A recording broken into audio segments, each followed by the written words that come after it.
Andreas Kleve fra Corti. Tak.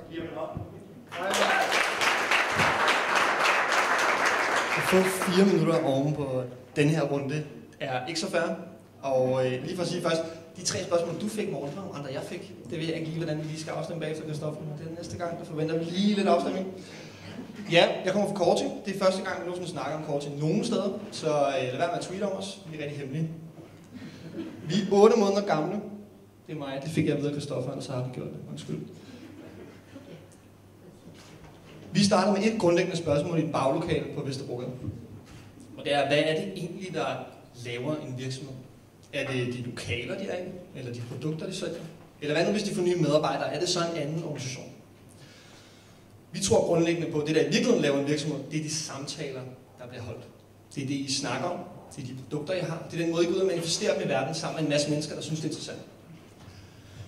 Det vi også ser, det er, at flere og flere kilder til samtaler dukker op. Lige pludselig skal I snakke med jeres kunder på Facebook. I skal snakke med dem på e-mail. I skal snakke med dem på samtaler.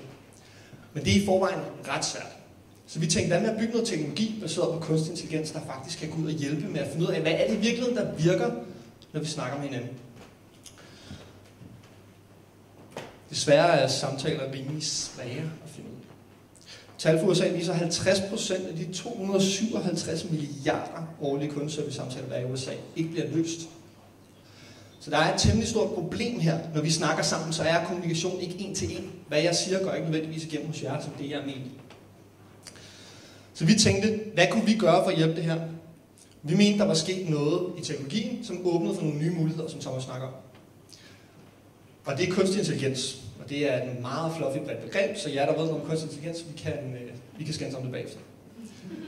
Men det vi prøver, det er at levere noget teknologi, som lytter med på samtaler, e-mails, chatbeskeder, og prøver at hjælpe som en intelligens, som en hjælp til at gøre det endnu bedre over for sine kunder. Vi siger ikke, at vi har den endelige model, men vi har faktisk allerede nogle sindssygt flotte resultater på, hvordan man faktisk kan bruge vores teknologi aktivt til at give en bedre service, give en bedre oplevelse, eller faktisk få mest ud af det produkt, som man er ved at sælge eller levere. Vi startede, hvor at kundeservice går dårligst. Og I kan sikkert genkende det, hvis nogen af jer har haft en diskussion med skat. Det har jeg selv. Det var ikke super oprivende. 39% af amerikanere, for eksempel, af den samme population, mener, at det er i hvert fald et sted, man får rigtig dårlig service. Så vi valgte 2 cases internationalt, hver af de her 3 segmenter, for at prøve at bevise, at vi faktisk kunne gå ud og gøre noget rigtig, rigtig spændende. Hvilket jeg ved en senere lejlighed glæder mig til at fortælle meget mere om. Et af de steder, jeg kan fortælle en lille smule, det er hos 112 her i København, som I sikkert kender. Nogle af jer har haft oplevelser med dem, og det er en service, vi alle sammen tager lidt for givet. Vi er rigtig hårde ved dem i medierne, men de leverer faktisk et rigtig vigtigt stykke arbejde. Hos 112 lige nu, der bruger de vores teknologi til at finde ud af, hvordan kunne vi få en intelligens med, der har lyttet med på alle vores samtaler, som faktisk kan huske dem. Og ved i de situationer, hvor der bliver snakket om svære ord, svære begreber, hvad betød det for det endelige resultat. Det kan man bruge til prædiktivt at komme med nogle forslag til, hvad er det i virkeligheden, der sker, når vi bevæger os ned ad den her samtalevej.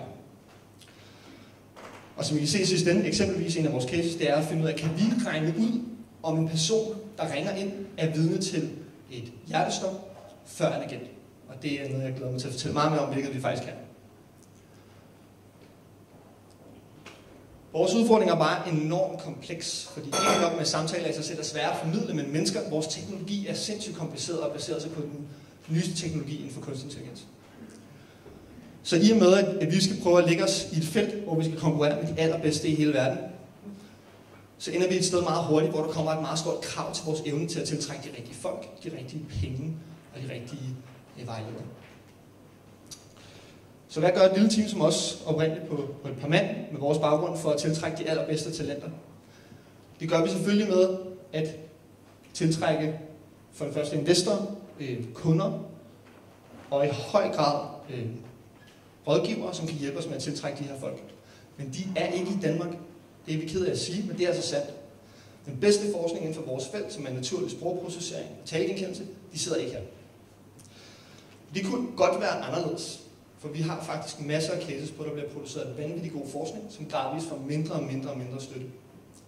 Så en af de ting, vi står på skuldrene af, som Thomas har snakket om, det er al den forskning, som er blevet produceret og lagt ud og understøtter hele Martins paradigme omkring open source. Det bliver nødt til at fortsætte, og noget af det bliver nødt til at være dansk, for ellers får vi aldrig sat vores islet på den vej, verden er på vej nedad. Så hvordan tiltrækker vi folk fra Carnegie Mellon og fra Stanford til at komme til København og spise på alle vores gode restauranter og bygge noget virkelig, virkelig bladet produkt? Det er en af vores allerstørste problemstillinger. Og den har vi brug for hjælp fra politikerne til at støtte, netop som Morten siger, for at lave en rigtig god ramme for, at det er relevant at komme til Danmark. Og det er der rigtig, rigtig mange redskaber til. Og versus det, du siger, Morten, så vil jeg heller ikke give mod at sige, hvad det er, politikere bør gøre for at løse det problem. Men det er et problem, vi kan ikke tiltrække, hvis det er svært at få deres ægtefæller med til landet. Vi kan ikke tiltrække dem, hvis vores topbeskatning er så tung, som den nogle gange er, fordi vi betaler dyre domme for at få dem. Og vi kan ikke få dem, hvis den forskning, der er lokal, ikke er værd at spare med. Hvis jeg sidder som Ph.D.-studerende på Stanford og skal komme til København og sidde i 3. divisionsforskning og diskutere med folk, der for mig ikke er relevante, kommer jeg ikke hertil. Så vi har brug for hjælp til at støtte de forskningsprojekter, som nogle gange er rigtig, rigtig gode og spirer de bedste talenter. Det sker i høj grad ved, at sådan nogen som os kan tiltrække de bedste internationale kunder, de bedste internationale investorer og de bedste internationale vejledere til at komme til København og bygge teknologi med os. Og det sker kun, hvis rammeforholdene er gode.